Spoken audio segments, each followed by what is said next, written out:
In this video, I'm going to be going through the main differences between the HKMLC 75-inch Elite Smartboard versus the 55-inch Essentials.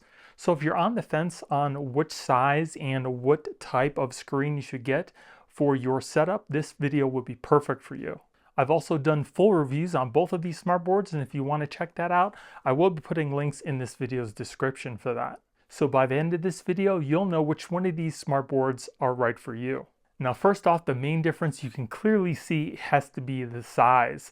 The 75-inch is absolutely huge, whereas the 55-inch is definitely more manageable. And I think that the 75-inch would probably be better in a bigger conference room. It really all depends on how far away you're going to be sitting from the screen, so everybody will be able to see what you're showing. Whereas I think the 55-inch would probably be a little better for smaller rooms, maybe like a bedroom or a small classroom or a conference room. Now, even though these both don't have any TV receivers in them, they do have HDMI ports, so you can easily hook up a Fire Stick or pretty much any other device that uses HDMI. The second thing is pretty small, and that's the fact that the 75-inch monitor actually has these really nice metal handles on each side of the screen, so you and somebody else can very easily pick it up, put it somewhere, or even mount it, where the 55-inch doesn't have any handles. It's just like a regular big monitor. I really don't think this is a huge issue because the 55-inch isn't really that heavy, where the 75-inch definitely needs two people to handle it.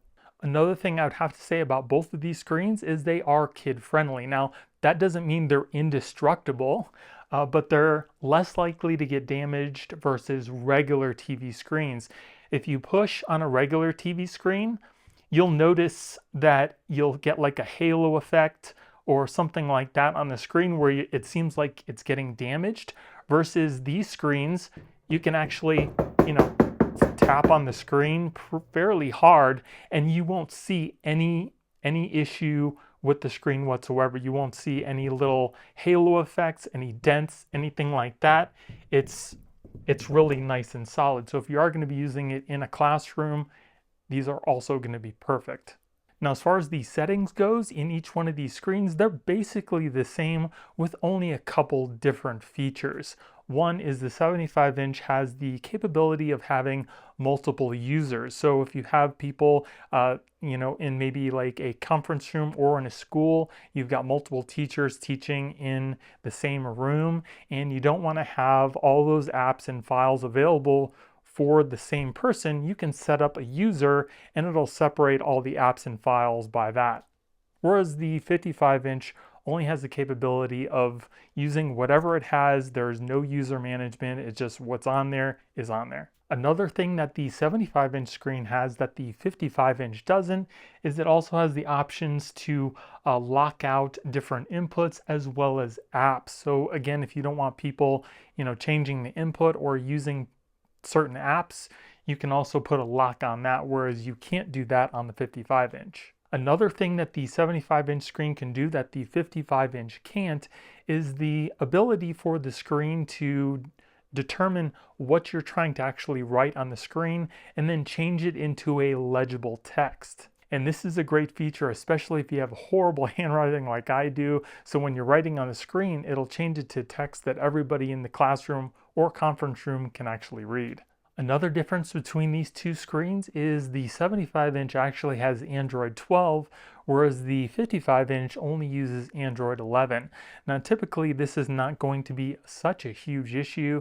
It's just that the Android 12 has a little bit better performance. It's got some faster animations and some better privacy and colors. And in my personal opinion, I definitely don't think that the difference in versions for the Android OS is going to be a deal breaker. And like I mentioned before, you're really probably not going to even notice any difference between the two screens. Now, one of the biggest differences between the 75-inch and the 55 is the fact that the 75-inch actually has a built-in PC and the 55-inch only has the Android OS operating system. Now, even though you can hook up a mic and a certain cameras to the 55-inch and the 75-inch, you might need a more robust system that'll allow for more compatibility, maybe scanners, printers, things like that, that actually need a device drivers to work. Some of those devices might not work on the tablet only side, and if you have the PC, you know that it's gonna have a wider range of compatibility. The hardware is also gonna be more powerful on the PC side, so if you're gonna be doing more, graphic intense things, games, using software that needs a little bit more than what the tablet side can provide, you also have that in the 75-inch. Now, as far as storage goes, the 75-inch actually has 128 gigabytes of storage, whereas the 55-inch only has 32. Now, where this is going to come into play is going to be how many applications and things you're actually going to be installing on the device. If you need more storage, for more applications, the 75-inch will probably be better for your use, but if you're only going to be using very minimal applications, then you could probably get away with the 32. But as far as file storage goes, it doesn't really matter how big of a storage each one of these screens have, because you can always use a portable hard drive or a flash drive, store all your files onto that, and then just plug it into the system and you're good to go. And that'll work on each one of these screens. Another big difference between each one of these screens is the fact that the 75-inch has an octa-core CPU with 8 gigabytes of RAM, and the 55-inch only has a quad-core CPU with 4 gigs of RAM. Again, it really all depends on what you're going to be using each one of these screens for, which would determine how much CPU and RAM you need. If you're only going to be using this screen to do streaming, and again, this all comes down to what you're going to be using the screen for, which will determine how much RAM and CPU usage you actually need.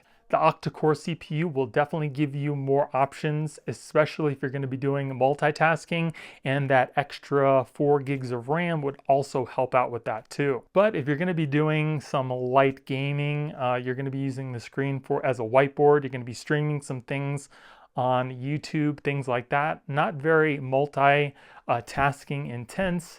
I think that the quad-core 4 gigabyte would be perfect on the 55-inch. But you can also go with the 75-inch that has the octa-core and still get all the same things and better than you would on the 55. And then lastly is the price. I think the 55-inch Essential screen is definitely more budget friendly, and this comes in at $15.99, whereas the 75-inch Elite screen comes in at $35.99. Now that is a huge difference in price, but again, you have to factor in what you're actually getting for that price. You're getting a much bigger screen, and you're also getting the option of having a PC built in along with that Android tablet, whereas the Essentials 55-inch is only giving you that Android experience. And with such a big difference in price, now more than ever, you would need to figure out which one of these is right for your setup, and I hope this video actually helped you try to determine that. So again, I really hope this video helped you out in determining which one of these screens you actually need. And I'm really curious to know which one of these screens you'd be picking up and why. Let me know in the comments below. If you guys want to pick either one of these screens up, I will also be putting product links in the video description as well. Thank you all for watching. I hope you have a great day, and I'll see you in the next one.